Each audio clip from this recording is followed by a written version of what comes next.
What's going on, guys? I'm Steve. Welcome back to the channel. Welcome back to another video. If it's your first time stopping by the channel, hit that subscribe button. Trust me, you won't regret it. You're a returning subscriber as always, guys. Welcome back, and I do appreciate support. Guys, got another update on the case that we've been following, and we started this case yesterday. And news came out of a place called New Britain, Connecticut, shout out, in which this 12-year-old girl, her name is Jacqueline Torres, may she rest in peace, was found in a storage bin behind an abandoned house recently. Now, two people were arrested, pictured here, her mother and aunt. And they are respectively Carla Garcia, who's the mom, and Jacqueline Garcia, who's the aunt. Now, a third person was still on the run. Jonathan Nanita. He was caught last night at the time of me broadcasting the video about this story. Now, all three of them are in custody, and they're saying that guy Jonathan is the one that killed her. These people go to court today as well, so you can expect an update on that. And more details have come out just about this horrific crime, and I just want to show it to you. Take a look. We want to get back to that breaking news from New Britain, the investigation into the death of a young girl whose remains were found behind an abandoned home. Police arrested the girl's mother and aunt, and now the mom's boyfriend is also in custody. Channel 3's Amanda Callahan is live in New Britain with the new timeline emerging in this horrific case. Good evening, Amanda.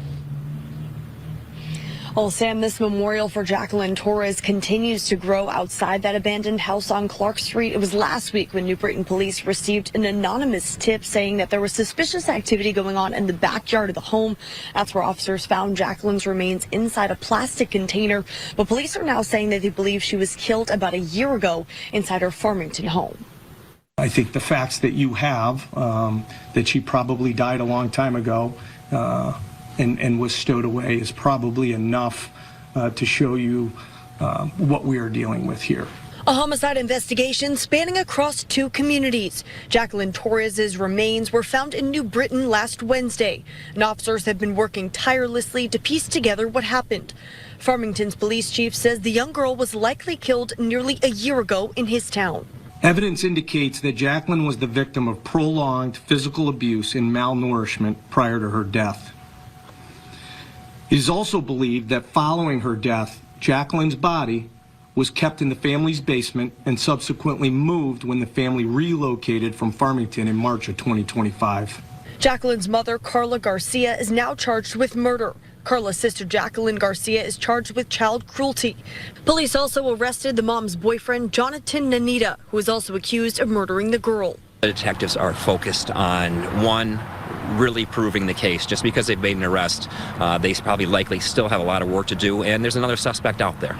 Retired chief of detectives for Hartford Police says this is a case unlike any other, and officers have a lot of work to do to determine when the abuse started and when exactly Jacqueline was killed. What they're dealing with now is they are going to have access to school records.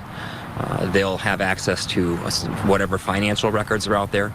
They're going to do a neighborhood canvass in both addresses. New Britain's mayor said Jacqueline's last record of schooling was homeschool. DCF issued a statement saying, quote, "We have already begun a thorough review of our history with the family." It goes on to say, quote, "This multidisciplinary review will include our knowledge about the family, support provided, casework decisions, adherence to policy, as well as communication and collaboration with other systems and community partners." DCF says Jacqueline's siblings are safe and in their custody. We do know that Garcia and her sister will appear before a judge tomorrow. We don't know if Nanita will be in court tomorrow as well for his first appearance. Meanwhile, police are asking if you have any information that can help them in this case to call Farmington PD. Your reporter live in New Britain, Amanda Callahan, Channel 3 Eyewitness News. We begin with new developments in New Britain, where a young girl's remains were found behind a home on Wednesday. Thanks for joining us for the Fox 61 News at 10. I'm Brent Harden. And I'm Sarah Sanchez. The girl's mother and aunt are in jail tonight, and we've just learned the mother's boyfriend has also been arrested. We have team coverage tonight. Fox 61's Valerie Moravi spoke with the girl's grandparents, but we start with Tim Lateau, who walks us through the new information now coming from New Britain Police. Investigators have revealed disturbing new details about the death of Jacqueline Mimi Torres Garcia. saying that she suffered from physical abuse and malnourishment.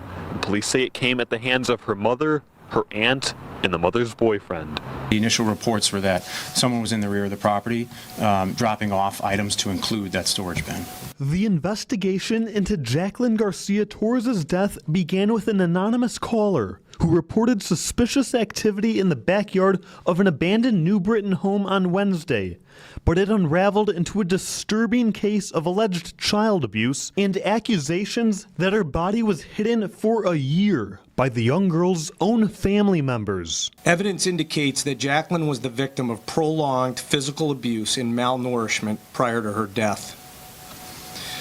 It is also believed that following her death, Jacqueline's body was kept in the family's basement and subsequently moved when the family relocated from Farmington in March of 2025. Police say Jacqueline likely died in fall of 2024, and she would have been 11 years old at the time.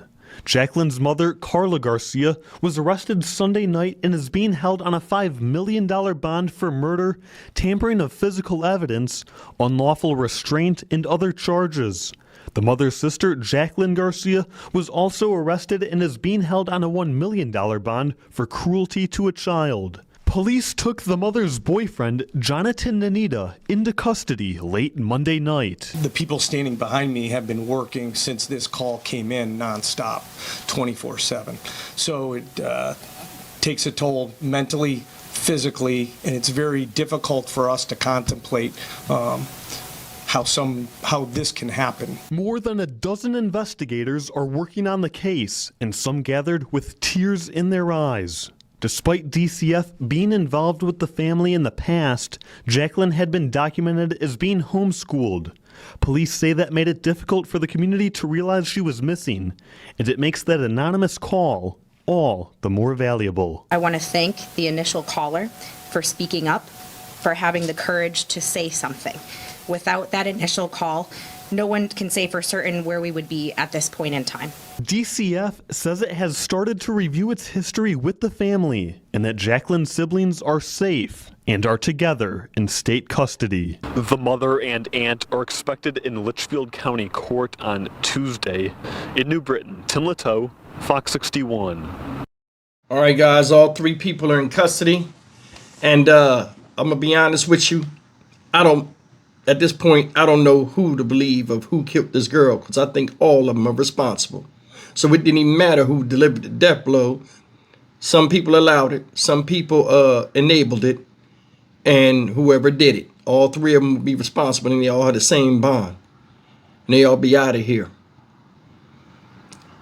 Time after time after time, day after day after day, people kill potential, success from other people that are taken out of here. We don't know what this little girl could have been. 12 years old. She's beautiful. Just like every other child out here. She had value to somebody. Now, I do want to say something. Now, the father said, I ain't talked to her since January. Either he's lying or somebody's lying, because they said this girl died fall of 2024. So that was before January of this year. Unless he's talking about January of last year, which I can't excuse, because if you knew where your kid was, sometimes you don't have to make a phone call. You just pop up and make sure your child's all right. You didn't take the kid and spend weekends with her or something like that. Now, I'm going to tell you something. They said it was prolonged abuse and going on for a long time. Said she was homeschooled. You know why? Because she was getting battered and beaten. And they ain't want nobody to know what was going on. They always use that homeschool excuse. And it really makes me mad, because education is an important thing out here to a child. So you got this girl out of school and you're claiming you're homeschooling her. Who's the one teaching her? And what the fuck can she learn from motherfuckers like the likes of you? Nothing. This whole thing is one big mess, just like other stories I do. And these people wouldn't get no leniency for what they did to this little girl. And they got this third guy. And we don't know if, the women got caught first, so they're sisters. So they might just put it on him. Hell, for all we know, he might not be the killer. He might just be the one that was able to carry that body to the back of the thing and dispose of it. A lot of times you got to be careful when you the last one in court because everything can get put on you. So for now, we don't know who did it. But even if he did do it, he was allowed to do it by the one that was supposed to be the protective hedge around their own child, the mother. So she would fare the brunt of the punishment, in my opinion.